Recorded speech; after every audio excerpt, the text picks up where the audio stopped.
Welcome back to Sunday evening devotions.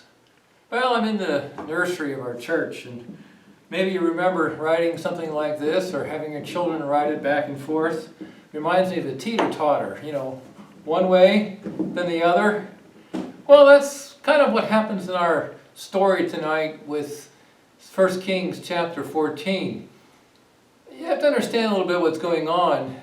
The book of 1 Kings follows the history of the kings of both Judah and Israel, and it goes, well, from Judah to Israel and then back, and it kind of keeps the reigns of the kings in contemporary analysis. The book of Chronicles is somewhat different. Chronicles follows the history of the kings, but it's the kings of Judah in particular. And that's because there's two different reasons for each book. The book of 1st and 2nd Kings deals with the question, well, why did God judge his people? Well, the issue is the sin, so it points out the sins of God's people and the kings in particular. The book of 2nd Chronicles is written much later, and it's asking the question, well, and answering that question, so is God faithful? Is God done with his promises to the line of David? So the two questions, and the books answer them in different ways, but they're focusing upon, the purposes of God. So, go back to where we were, 1 Kings chapter 14. We're finding in this chapter then, first of all, it deals with the end of the rule of Jeroboam. Remember, Jeroboam was the first king of the northern 10 tribes, and he was known for the sin which caused Israel to sin, which was idolatry. God expresses his displeasure through the prophets to him, and the effect of that is that his son, Abijah, becomes ill. And so, not having a solution to the problem, Jeroboam sends his wife in disguise to the old prophet now, Ahijah, the prophet who had told him that he would become the king, the prophet of the Lord, who apparently was around. And so she goes in disguise to find out what God would say. Isn't it interesting, again, that any of us, when confronted with life's great problems, will seek out God?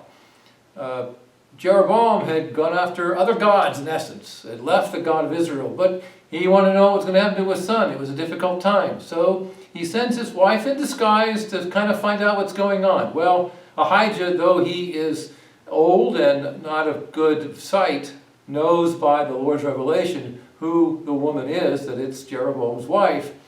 And he prophesies to her and says, well, God is angry, and God will judge Jeroboam and his house and will bring it to an end. And oh, by the way, yes, the son will die when you return. And he would be the only one of Jeroboam's descendants who would reach his grave peacefully.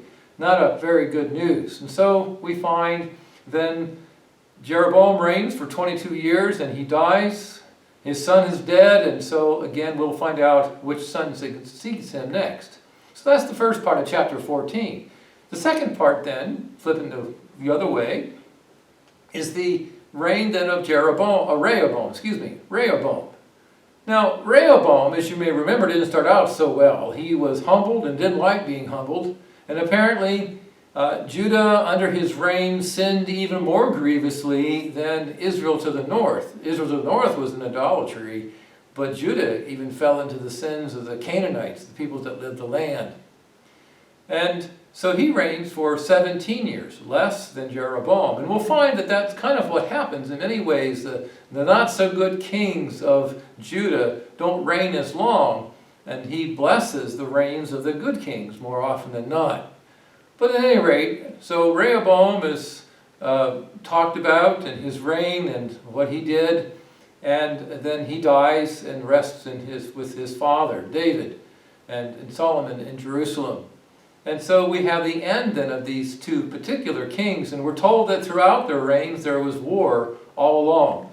Now the key here in understanding what's going on is how God reacts. God was angry and wrathful in judgment against Jeroboam. We're told because Judah had sinned, even though their sins were greater, God was jealous. Caused God to be jealous. Now what does that mean? Well, God still has a love for his people. God still though he's angry in a sense, we might say, he is jealous. He is wanting to protect. He wants to react and to preserve that relationship that he has. What is that relationship? Well, it's the covenant of David. It's the covenant of grace. It's the covenant from Abraham then to David, and it will be to the Christ who was to come. You see, Israel is already, in a sense, under the judgment of God, and we will see how that works itself out.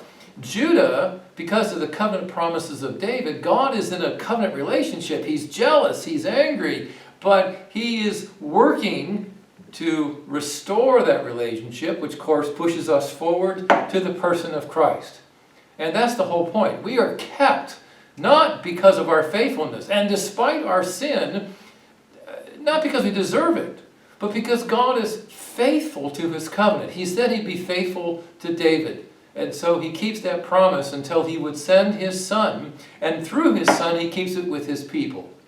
And so we may look like, well, the rocker's going back and forth and it's even. It looks that way because both Israel and Judah are going to be judged in a sense by God, but Israel will be destroyed, but the line and the covenant of David, the prosperity with David, will be maintained for the coming of Christ. Well, that's good news. Good night.